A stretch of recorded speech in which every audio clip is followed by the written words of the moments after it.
Can Do Multiple Sclerosis webinar. My name is Scott Klein, Programs Manager for Can Do MS. Thank you for acting on the belief that you are more than your MS by attending tonight's webinar, MS in the Family by Dr. Peggy Crawford. I want to start tonight's presentation by talking a little bit about Can Do Multiple Sclerosis. Can Do MS is an innovative provider of lifestyle empowerment programs for people living with MS and their support partners. We're at the start of a whole new way of thinking about and living with MS. Can Do MS empowers people to move beyond their MS by giving them the knowledge, skills, tools, and confidence to adopt healthy lifestyle behaviors, actively co-manage their disease, and live their best lives. Can Do MS launched our new website last summer, www.mscando.org. Please visit the website where you can register for upcoming webinars, listen to archived webinars, check out our upcoming Can Do MS lifestyle empowerment programs, share your Can Do promise, and learn ways about how you can contribute or get involved with Can Do MS. So a few housekeeping items before we get started tonight. First, Peggy will address the questions and comments at the end of the presentation, and we encourage questions and comments throughout the presentation. So to ask a question, type your question in the chat feature located on the left side of your computer screen. To submit that question, just type in the small box that says Chat with Presenters. Now keep in mind, if you're in full screen mode, you won't see the chat box. And if you click on Hide Chat, you won't see the chat box either. So please click on Show Chat. This presentation is being recorded and will be archived on Can Do MS's website. You're more than welcome to view the presentation again, and if you've missed one of our other webinars, you can find the archive version on the website. For those of you who are attending live tonight, you'll receive an email tomorrow with copies of this PowerPoint presentation. As many of you discovered when you logged in to the webinar, new in 2011, you can listen to the live webinar through your computer speakers rather than having to call in. So the job tonight of the live participants is to, 1, submit your questions and comments in the chat box, and 2, complete the evaluation at the end of the webinar. And finally, review the webinar schedule and register for upcoming webinars. So that being said, we have a great speaker lined up for us tonight. After 4 years in the Division of Behavioral Medicine and Clinical Psychology at Cincinnati Children's Hospital Medical Center, Dr. Peggy Crawford has moved to the Department of Neurology at the University of Cincinnati to pursue her long-standing interest in working with adults with chronic neurological conditions. Her primary focus will be on MS, as it has been for much of the past 20 years. In addition, she serves as chair of the Clinical Advisory Committee at the Ohio Valley chapter of the National MS Society, and she's been a member of the Can Do MS program staff for the past 8 years. Prior to moving to Cincinnati in 2007, Dr. Crawford was the Director of Health Psychology Services at the Mellon Center for Research and Treatment in MS at Cleveland Clinic in Cleveland, Ohio for 15 years. Her clinical and research interests have focused on the many coping challenges for individuals and families living with chronic illness, as well as the impact of depression, anxiety, and stress on symptoms and relationships. She has presented her work at local, national, and international meetings and conferences. In addition to a PhD in clinical psychology from Kent State University, Dr. Crawford completed an internship at the VA Medical Center and postdoctoral training in health psychology at the Cleveland Clinic. Wow, what a resume. So before we start tonight's presentation, let's do a quick survey here to get a feel for who's on the call with us. So I just put up a survey on the screen. Please tell us about yourself. Are you a person living with MS?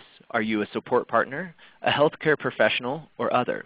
So we'll give it just a moment or two for folks to actually chime in.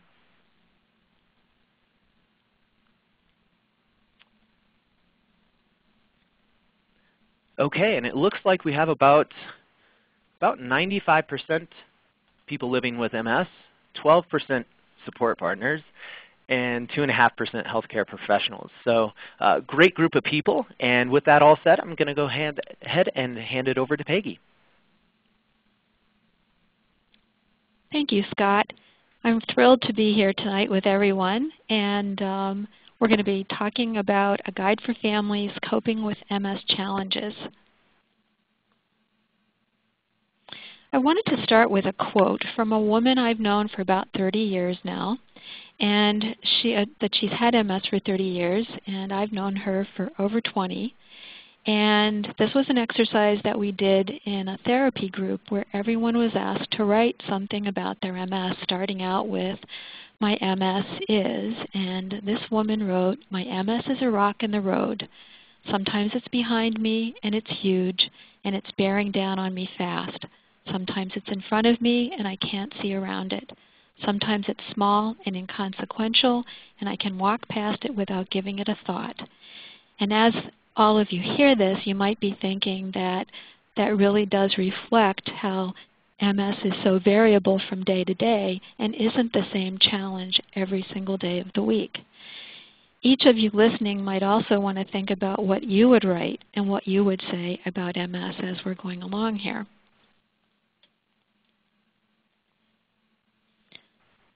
I wanted to give you a summary right from the get-go about some of the most important points and things that we're going to talk about.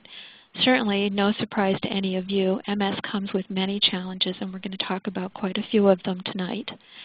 Some symptoms of MS seem to be more challenging than others, both for the individual who has MS and their family members. And here I'm talking specifically about invisible symptoms, and we're going to talk a lot more about that. In addition, not all family members will cope in the same way or agree about how to handle things, and many of you have already probably experienced this. Information and communication are key ingredients to healthy coping. They're kind of like the foundation to a solid house. One of the most important goals in living with MS is to balance the needs in the family with the needs of MS to result in the best quality of life for everyone. I wanted to talk a little bit about what I mean by coping, because we all do it, but it's not a word that we typically use in conversation. And when I talk about coping, what I mean is the process of managing difficult circumstances and situations. It is about expending effort to solve problems. It's also trying to master, minimize, reduce, or tolerate stress or conflict. And you notice that I didn't say eliminate stress, because that's actually not possible in our world. Coping includes what you think about situations, the emotions you experience, and then what you do about it, the action that you take to deal with the stress. What makes MS so challenging? Well, a lot of things about MS make it challenging. The fact that it's chronic, that it's with you every day, it doesn't go away. That certainly is challenging. Very different from conditions where you have an acute illness, you get some treatment, and you go back to baseline. That doesn't always happen in MS.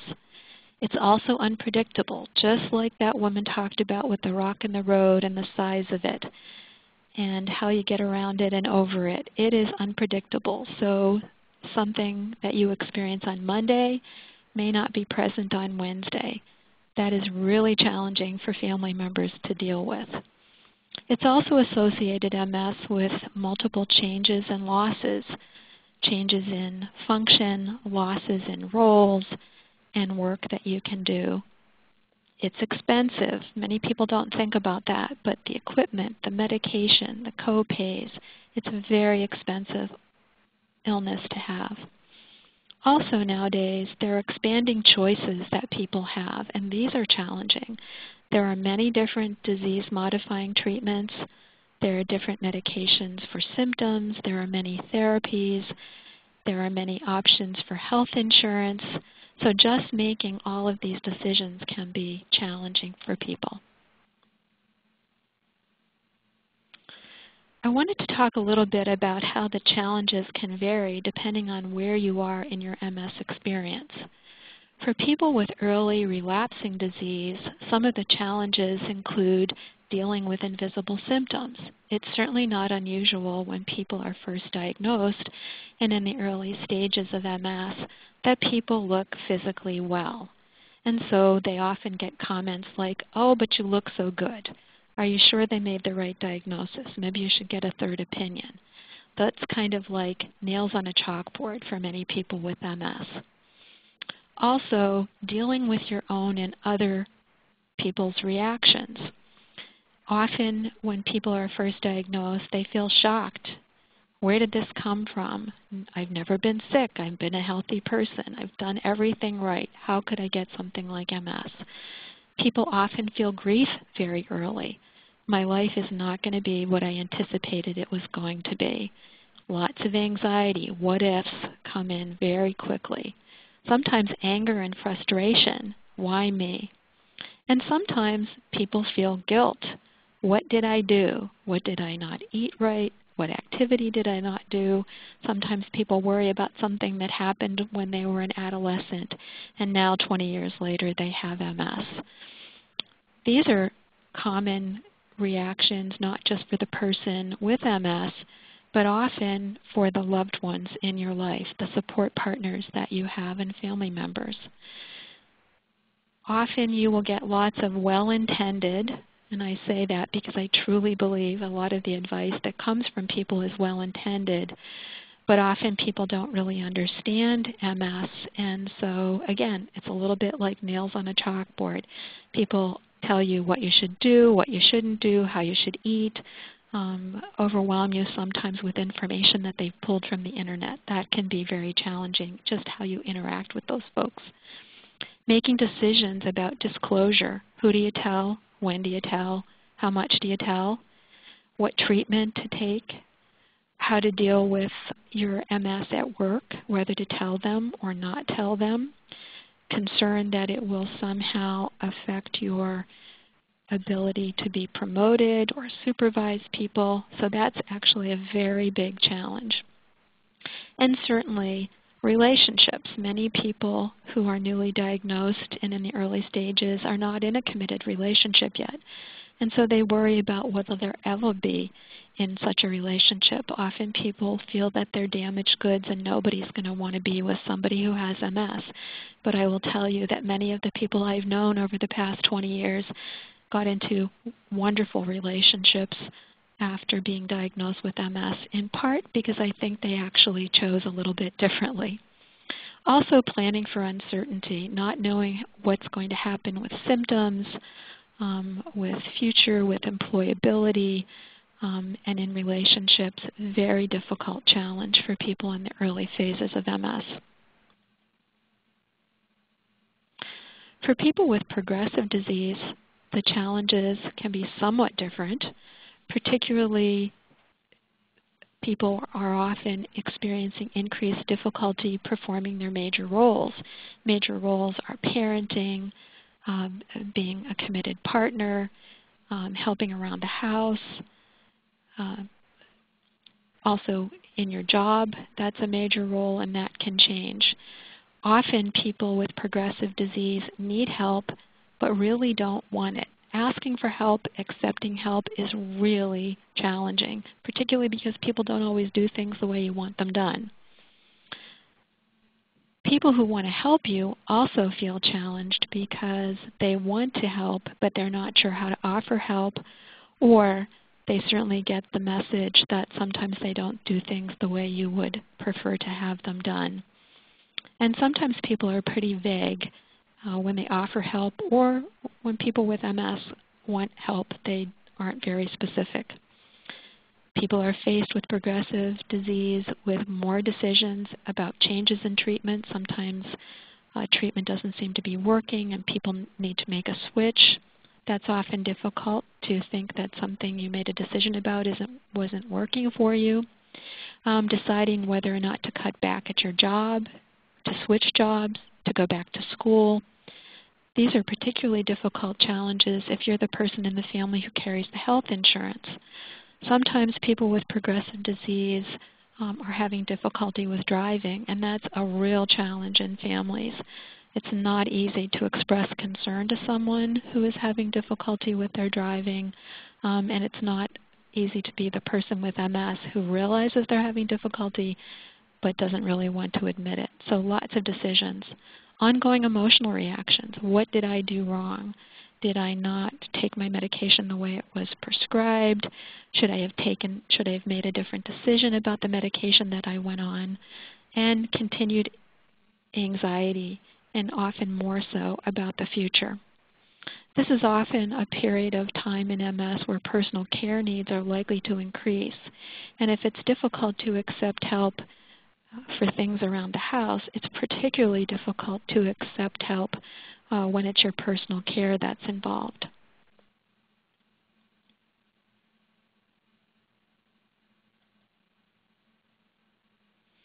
I wanted to talk specifically tonight about the challenge of invisible symptoms. And there are many different invisible symptoms that people with MS experience that are difficult to cope with.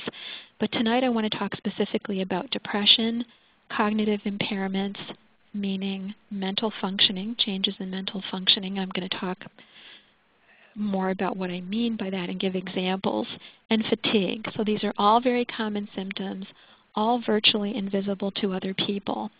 All of these symptoms frequently complicate day-to-day function. And the other thing they have in common is that other people just don't get it, but they often think they do, which can be very frustrating.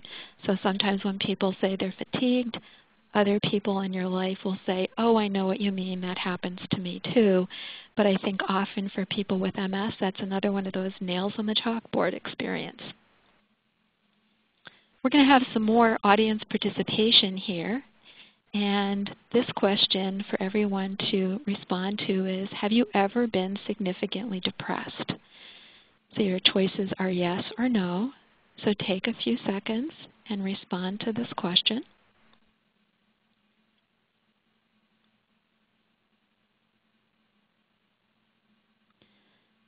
We're going to take a look at the results.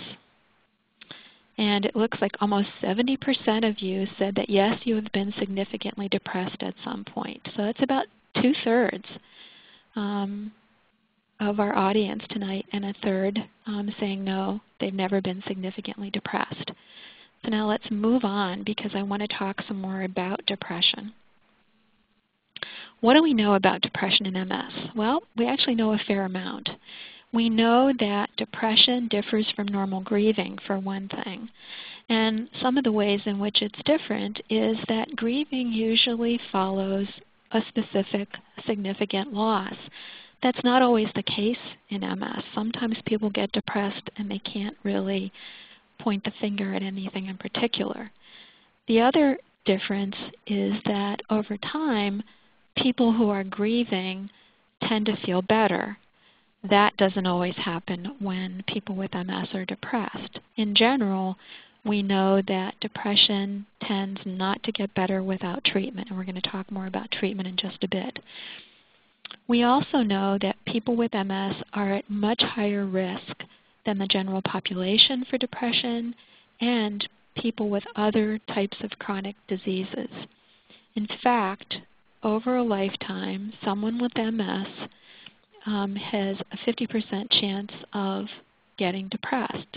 So 50% of people with MS will experience a major depressive episode at some point. That is 3 times the rate of the general population. So you can see how much greater the risk is. Depression can also impact cognition, that mental functioning, and coping. It's much harder to cope and resolve problems and reduce stress and cope with stress when you're depressed. I just wanted to spend a few minutes looking at the symptoms of depression.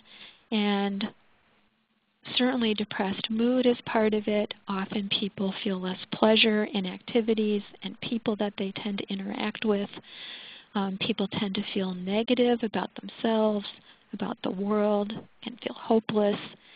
Some people feel agitated. Other people feel slowed down. Certainly, irritability is another part of depression for many people with MS. Things like making decisions, concentration. Also, there can be changes in physical aspects of the person who's depressed. For example, you can eat more or less, gain, lose weight, sleep more or less. And there's also symptoms like loss of energy, less interest in being sexually active, and for many people with depression, recurrent thoughts of death. So many of you are probably looking at this list and saying, gosh, there's quite an overlap there between the symptoms of depression and those of MS. And that is something that, as a psychologist, we're always concerned to help people tease that apart. And that's why evaluation is very important. We know also that depression appears to be a symptom of MS as well as a reaction to it. This is actually very important information. And what I mean by this is that physiologically, with the changes that occur in the brain and the changes that are occurring in the immune system, the chemical changes, that people can become depressed just like they can have spasticity or fatigue. So it can really be a physical symptom of the disease itself. And also people can have an emotional reaction to finding out that they have MS or the changes and losses that come with it. You can also see that because the symptoms of depression can be confused with the symptoms of MS, it's sometimes difficult to diagnose. And in general, I would say that people tend to be underdiagnosed for depression because people often mistake your symptoms and don't help you tease them apart. So they think if you're fatigued and you're having trouble with concentration, that that's all about MS, and in fact, sometimes it's about depression, which is very treatable. The best treatment for depression, we know, is a combination of psychotherapy, and by that I mean talking with someone, medication, and exercise. So that combination, it's kind of like the three legs of a stool. That stool is going to be safer and more secure and better to sit on and higher quality experience if you have all three legs. Also, the implications of depression, there are lots of them. People who are depressed carry an additional painful burden. It really is like carrying weight around. And many of you know that walking around having MS, you feel like you have weight on your legs. This is like having weight on your shoulders, on your head. People who are depressed have difficulty participating actively in their own care. They may not be terribly motivated to do physical therapy or be active with their family. It's difficult to plan and solve problems effectively when you're depressed. You don't have the energy, the wherewithal kind of thing. You also cope less well with stress when you're depressed. And stress is everywhere. You're all going to have it. So it's really important to take care of depression so that you can cope well with stress.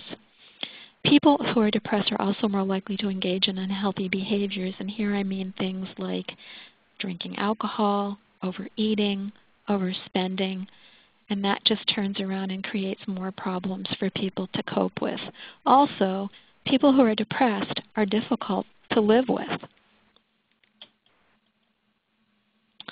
Okay, we've got an opportunity for more audience participation. This question asks, which of these cognitive functions have changed since MS for you? Memory, attention and concentration, how quickly you process information, getting out what you want to say. And here you can choose as many of the 4 options as you want.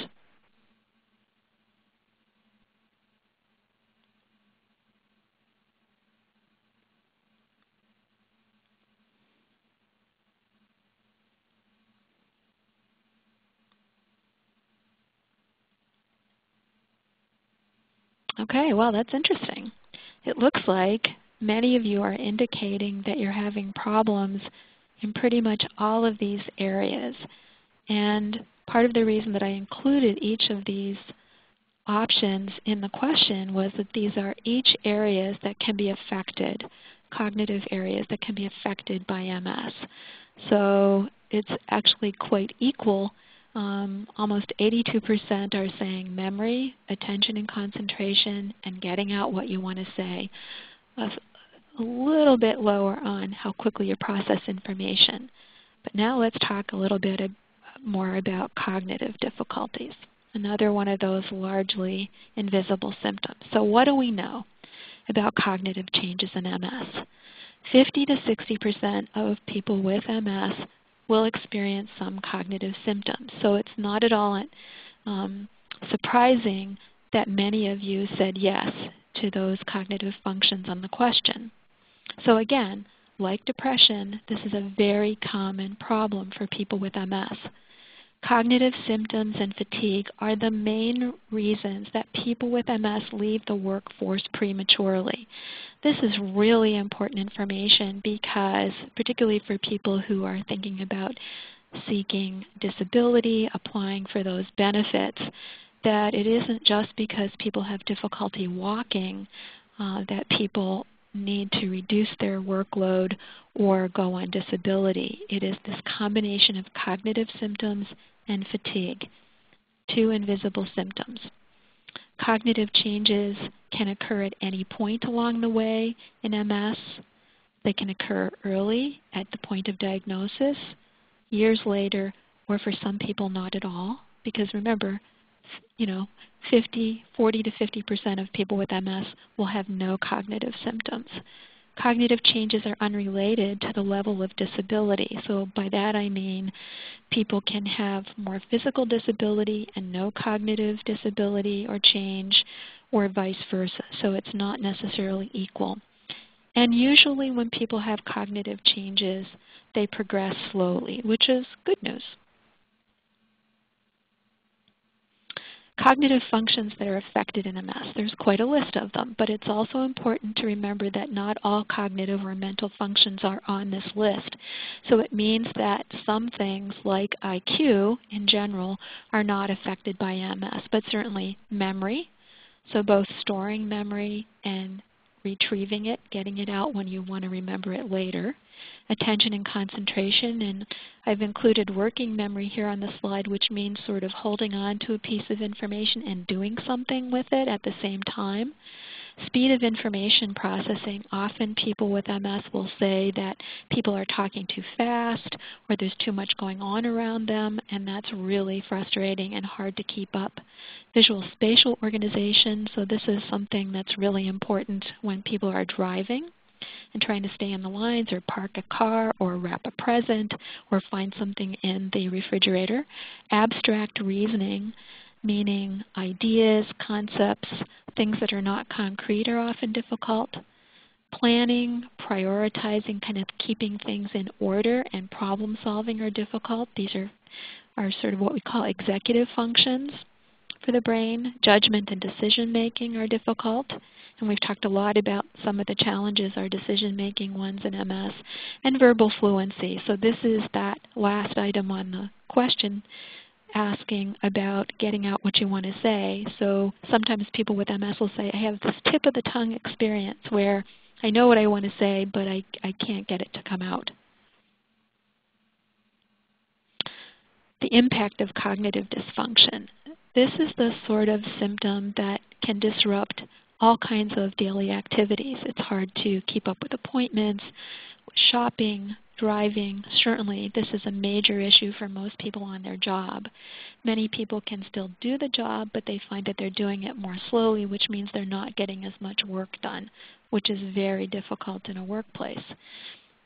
This usually produces frustration for the person with MS, but also for family members who are often impatient if the person with MS is having trouble remembering things, not getting things done, disorganized, losing things, that sort of thing. When people have cognitive difficulties, it affects their self-esteem, their self-image.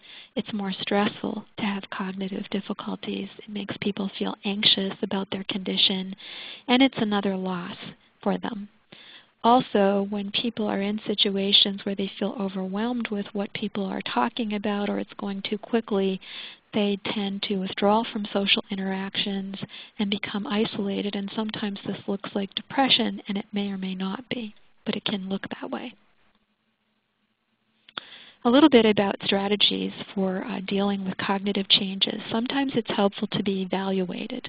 So people can go through a battery of tests that will help to clarify if in fact you are having cognitive difficulties, and also it helps to validate your sense, your perception that you're having difficulties.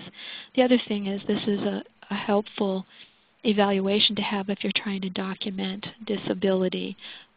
with cognitive changes. So it can be very helpful in that way as well. Although abilities may not improve over time, function can be enhanced. That means you can actually function at a higher level even with cognitive changes by using compensatory strategies that improve organization, such as consistently using calendars, pill boxes, and doing things consistently, becoming a creature of habit, always putting things down in the same place, labeling things, that sort of thing. And those are all things that tend not to cost a lot of money and are very helpful. They're also great at reducing stress. And I think it's helpful to remind yourself that doing things differently actually shows flexibility and effective adjustment to MS and not acceptance necessarily. Another question, has fatigue ever kept you from doing something important? Yes or no?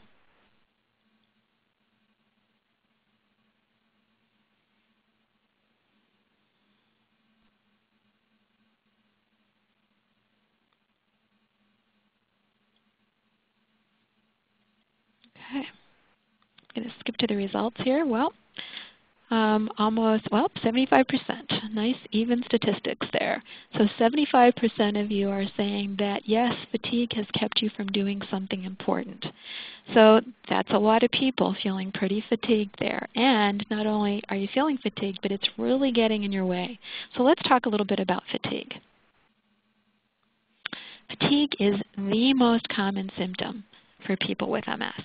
And I've included here some descriptions from people that I've known over the years with MS, descriptions of their fatigue. And I'm sure as you read down this list, each of you could come up with another one that would be great for us to add to this talk. But people say things like small things feel heavy. I remember a woman said that her toothbrush felt heavy, and she knew when her toothbrush felt heavy that she was maybe on her way to an exacerbation. An overwhelming need to sleep. Getting ready for work is work. I love that one. So that an hour into the morning and people are already feeling exhausted and they still have to go to work. Crashing and hitting the wall. So there are lots of great examples. And I think when people with MS describe their symptoms, it's very meaningful, and you really understand, I think, better what they're really talking about. What makes MS fatigue so challenging? Well, it interferes with just about everything. It interferes with what people are doing physically, mentally. If you're really fatigued, it's hard to remember things. It's hard to keep things in order. So it really works in a not good way with cognitive impairment. And socially, when people are really fatigued, they don't have the energy to be socially interactive. So in many cases, it's not necessarily that people are depressed. They just don't have the energy to go out and do things with people.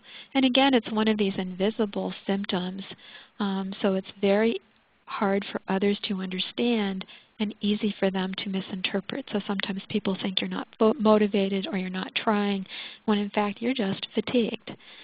It's a primary reason for leaving the workforce early, as I mentioned, and fatigue in MS just is always rearing its ugly head and will not be ignored, as many of you have experienced.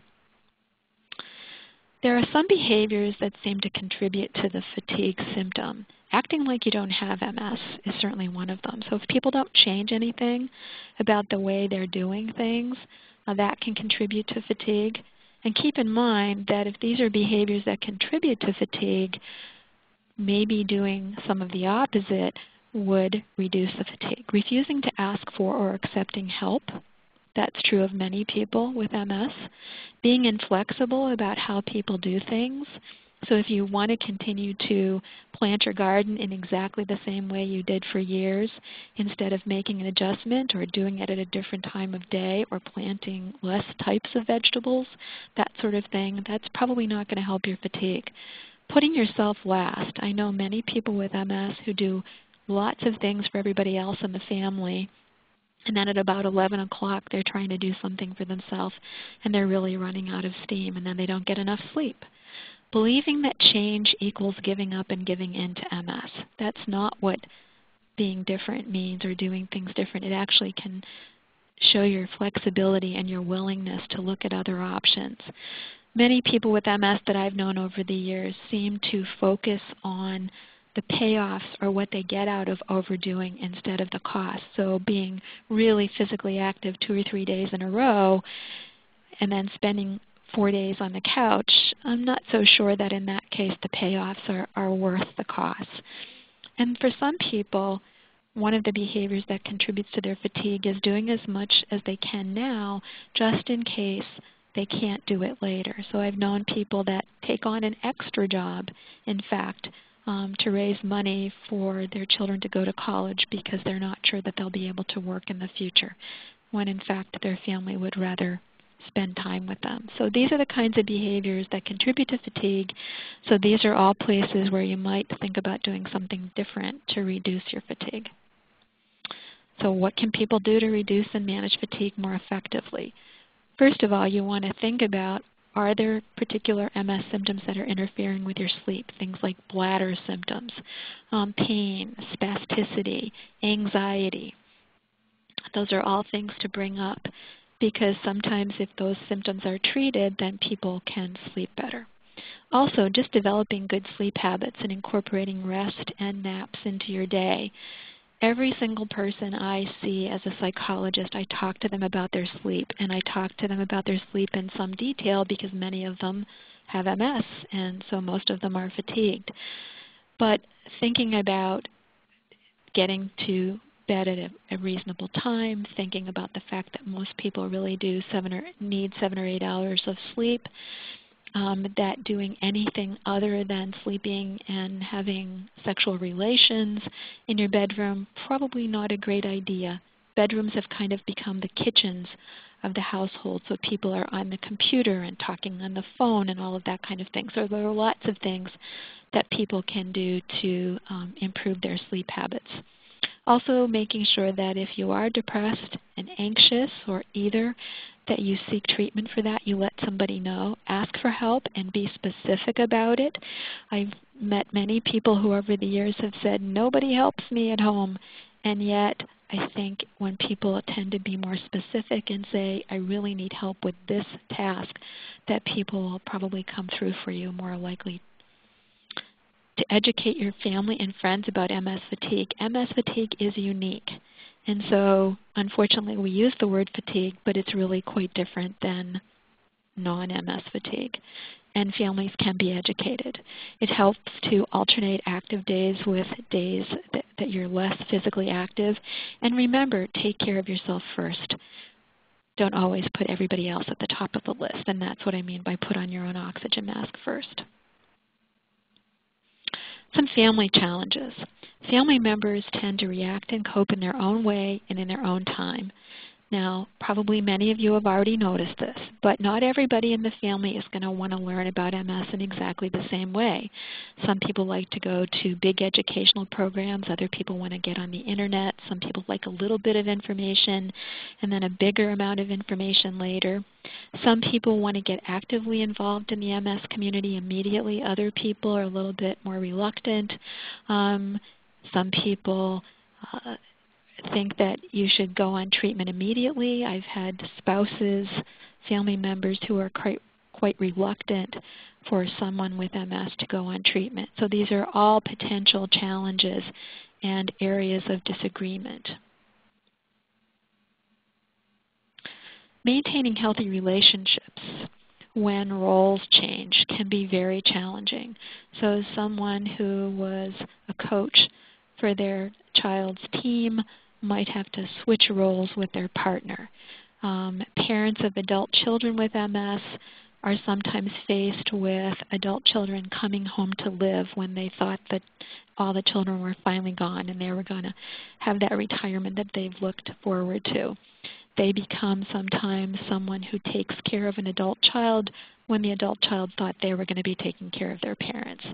Children of parents with MS are often aware that something's going on, that their parent is now ill, but they don't really understand. I'm going to talk a little bit more about this in a minute because it's a really important issue.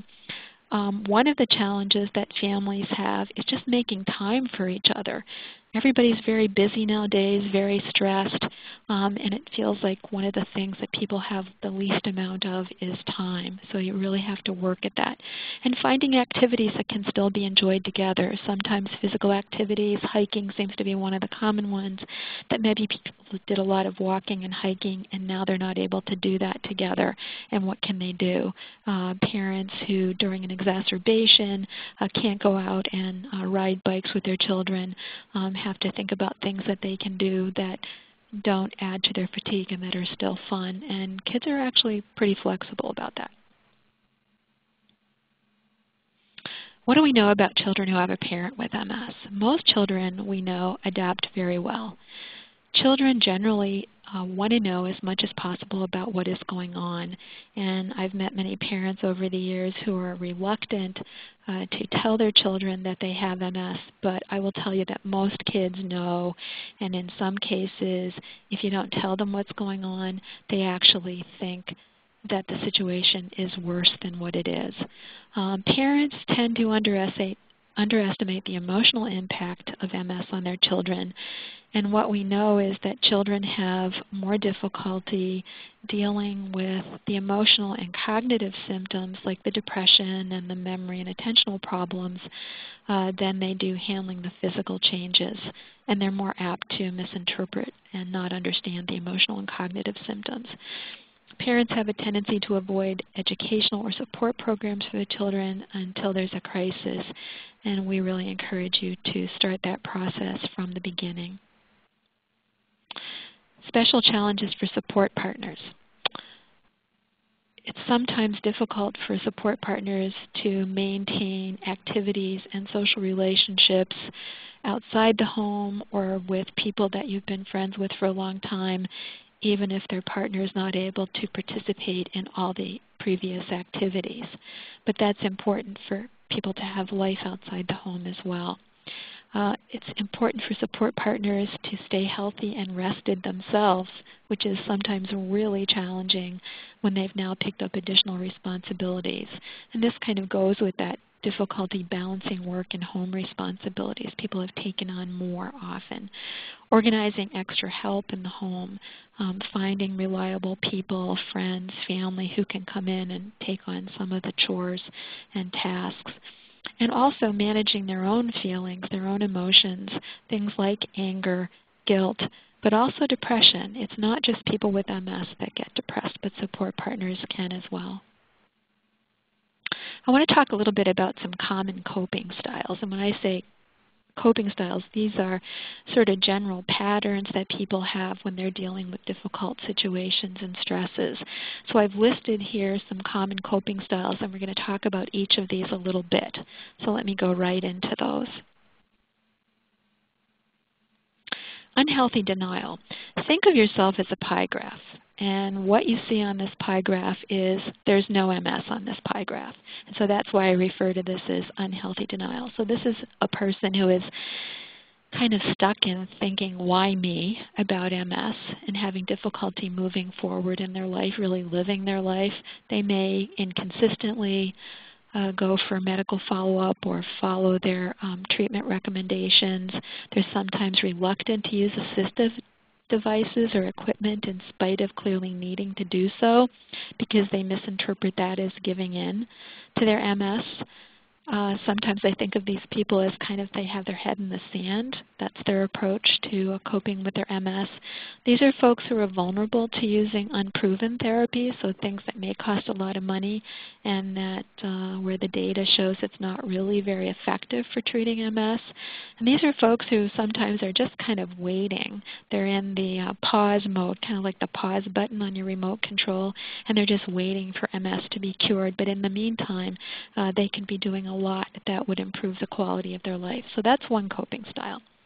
Another coping style is what I call over-identification with MS. So you see the pie graph here is different, and that, in fact, most of this pie graph is made up of MS. So this is where the person sees themselves as almost equal to MS, where they think of themselves as disabled from the very beginning, from the point of diagnosis.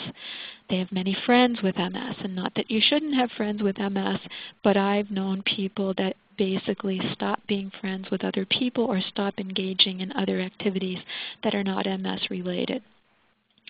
They give up their usual activities and relationships. Their focus is on what they can't do, and they talk mostly about MS. So that's another coping style. Healthy denial, again, different pie graph. So here MS is in the pie graph, but it's not taking up as much space. So here we have more balance between MS and the rest of life, so that roles and responsibilities are continued, new ones are picked up, some of the old ones are exchanged, where there's flexibility about how things are done, where people are willing to utilize MS treatments and implement recommendations, or at least try them out, experiment with things that are suggested. So here we have balance, what we're going for. MS for many people is viewed as an opportunity for change. I've known many people over the years who in many ways have become more healthy. They've reevaluated their priorities. They've decided to really expend more time and effort on relationships. They lose that weight they wanted to lose. They stop smoking, and they become really experts at dealing with stress. And also, these are people who pursue their dreams and don't give up on them. Information and communication are really building blocks for healthy coping. They're that foundation for that strong house that I was talking about earlier.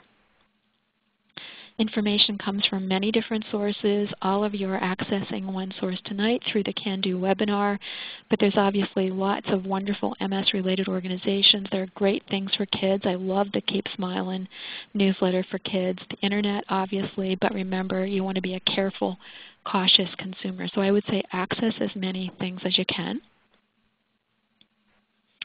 Information is helpful to adults because I think getting a basic understanding of MS and its impact really is part of the adjustment and coping process. It provides language for communication, common language.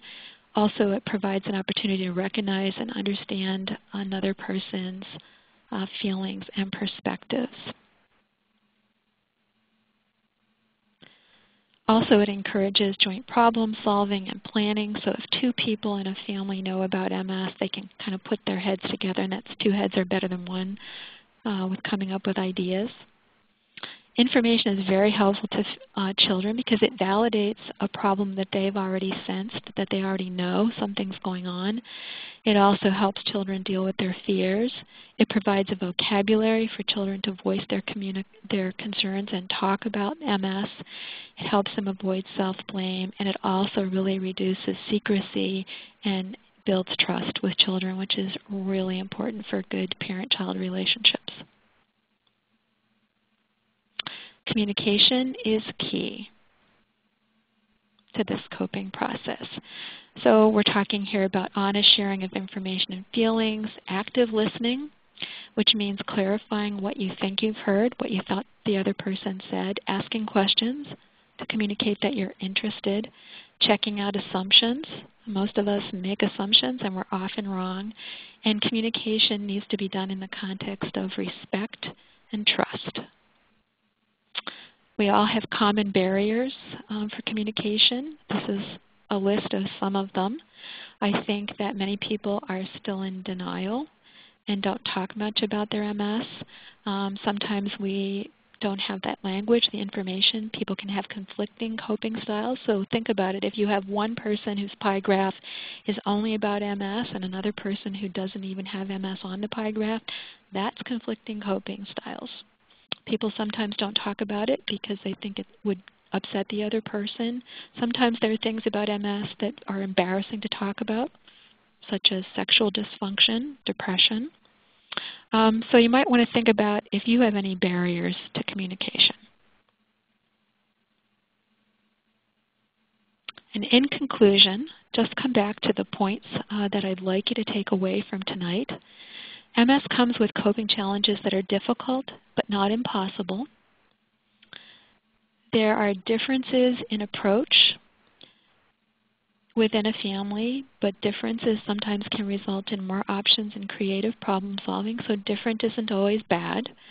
Coping skills developed for MS are generalizable, so a lot of the things we talked about really are great for stress management and just general living. Balancing needs promotes quality of life for everyone. Think about that pie graph. And information and communication are free and non-prescription. And I'm very much interested in providing people tools that they can use that are not going to cost them more and are going to be very efficient for them to use. Thank you. Scott, I'll turn it over to you now. Great. Well, we do have a lot of really great questions, so we'll try to address as many as we can here. And Peggy, thank you so much for helping us with these questions tonight, because there's some good ones. So first and foremost, what's the best way to keep our loved ones aware of our disabilities when they're not necessarily visible? Well, that's a great question, and I think that that's why I wanted to emphasize symptoms tonight that aren't visible, because those are the most difficult, I think, for people in your life to cope with. And it's really hard to understand something that you can't see, and I think that's where the education and the communication are really important.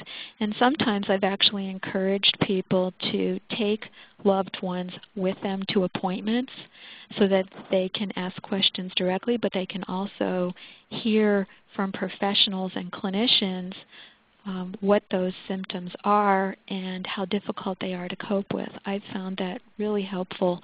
And in many cases, I hate to say it, but sometimes loved ones will accept information and take it as more credible when they get it from a professional.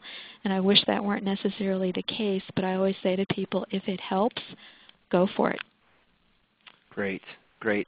And on those similar lines, this person asks, what can I do about family members who don't want to learn about MS and they have maybe some expectations that aren't appropriate?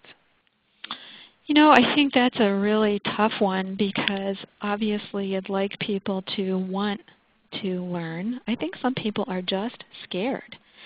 And I think it's not that they don't care. I think they're afraid to hear information that makes them even more scared. And there are people that actually become more anxious with information. Well, for many of us, information is what calms our fears and anxieties. And I think that sometimes we have to just give people some space. I think it's okay to let people know that it's really important to me that you have some information about my condition. And it's difficult for me when it feels like you don't want to learn or you don't want to hear about it, because that's really part of our relationship. And what was the second part, Scott? Just maybe holding up these expectations that aren't necessarily really,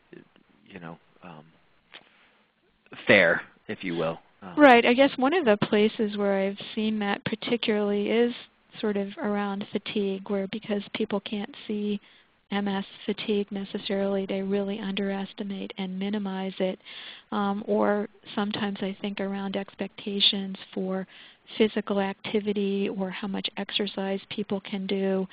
And I think that, again, education and taking people with you to an appointment and letting somebody else talk to them about what are reasonable expectations, that you don't have to do it all by yourself, that you really, just as we say that it takes a village to raise a child, I think it takes a team for a person with MS to have as high a quality life as possible. So I would rely more on healthcare professionals to help you out with educating and talking with family members.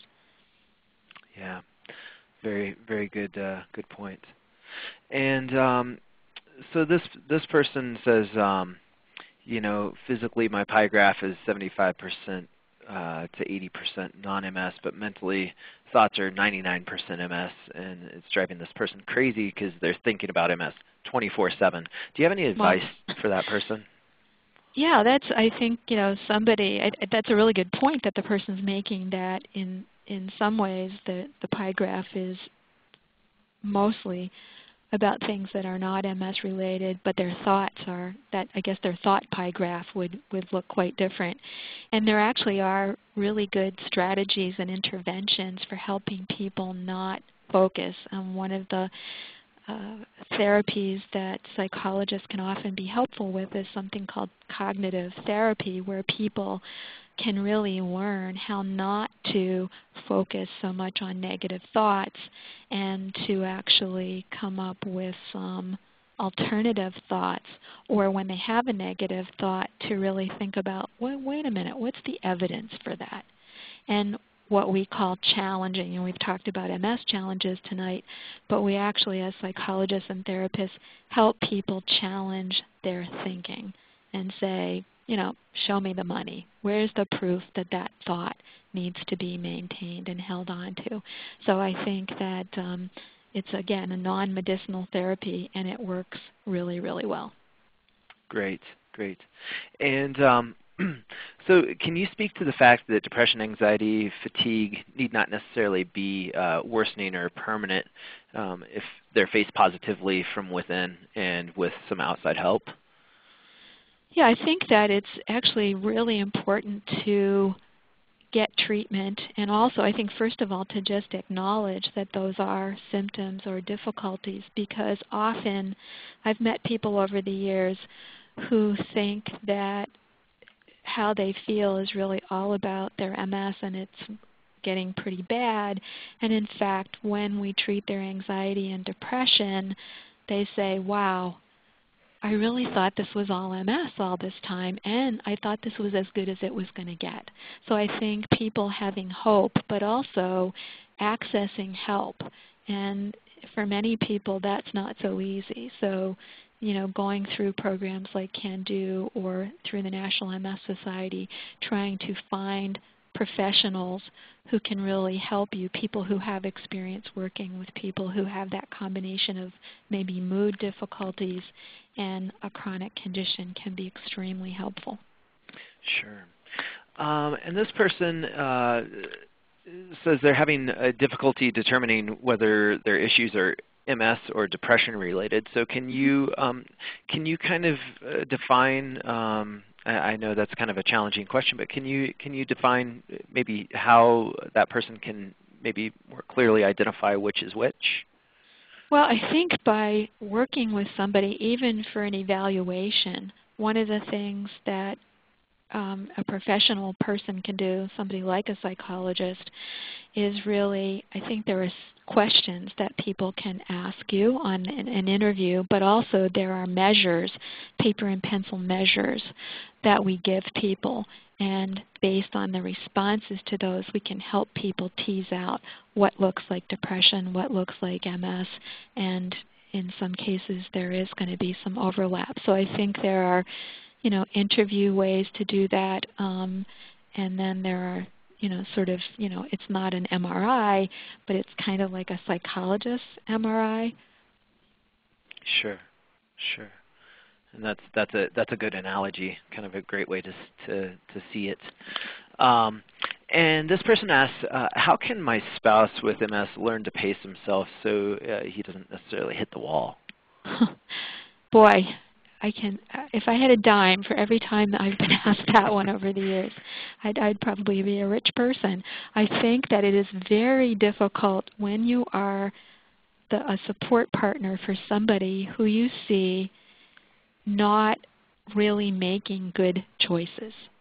And I think this is where the communication comes in, and I think our tendency as caring people often is to give advice or make comments about how people are doing something, and so sometimes asking a question instead and saying, or making an observation that I've noticed there seems to be this pattern for you, and, you know, give me some sense of where you're going with that, and, you know, how do you make those choices about your activity, to get a sense of what's motivating people, what's driving people. And it reminds me a little bit about what I said in a slide earlier in the presentation about how I think sometimes people are afraid almost to stop moving, because if they stop moving, will they ever be able to move again, or worried that they're going to become more disabled, and so they want to get as much done as they can now. Or for some people, that's part of their self-esteem, that they don't want people to interpret their behavior as giving up. So if they slow down, they may think that people are not going to think as well of them. So sometimes it's just interesting to ask people, how do you decide how much activity to do, or how do you decide what approach you're taking to this activity? It's always interesting to me what people have to say about that. Yeah, absolutely. And one final question here, Peggy, and this is an interesting one. So this person went through some cognitive evaluations a while back. What is kind of the landmark or the threshold that you would identify to maybe be reevaluated? I think that, in many cases, a lot of times those evaluations are done by people that we call neuropsychologists. So like I specialize in what we call health psychologists, working with people who have physical health problems. Neuropsychologists are psychologists who specialize in that cognitive evaluation and work with people, and they will often recommend a reevaluation in a couple of years. I think the other thing is that if a person who's been evaluated feels that they are noticing significant changes, then it's worth being reevaluated. Or if people are considering applying for disability and it would be helpful to have additional documentation, if they're really struggling at work, it might be worth being reevaluated, because one of the major reasons to be evaluated at all is to find out in what areas of cognitive functioning people are having difficulty, and then think about those compensatory strategies that I mentioned, like what would help me function at a higher level. So I think there are actually lots of reasons to be reevaluated, and for some people it's just, I think things are worse and I want to know if they are. And it's probably very helpful to go back to the same person so that they really can compare apples to apples. Yeah, that makes sense. Well, what a great presentation. Thank you so much, Peggy. Oh, thank you, Scott, and thanks to everybody that was with us tonight. Yeah, and I was about to say the same exact thing. Thank you for all the participants for being here and joining us on this webinar. We had a great turnout, and we're excited about the upcoming webinars for 2012. The next webinar is actually on January 10th at the same time, 8 p.m. Eastern Time, and the topic is Leisure Wintertime Activities, presented by Beth Bullard, occupational therapist and Can-Do MS Programs Consultant. You can register for this and other webinars at www.mscando.org. And for those participating live tonight, as soon as the presentation is over, you'll see a survey appear on your computer screen. Please take a moment to complete the survey and help us continue to improve our webinars. We value your feedback and input. Have a great night, everybody.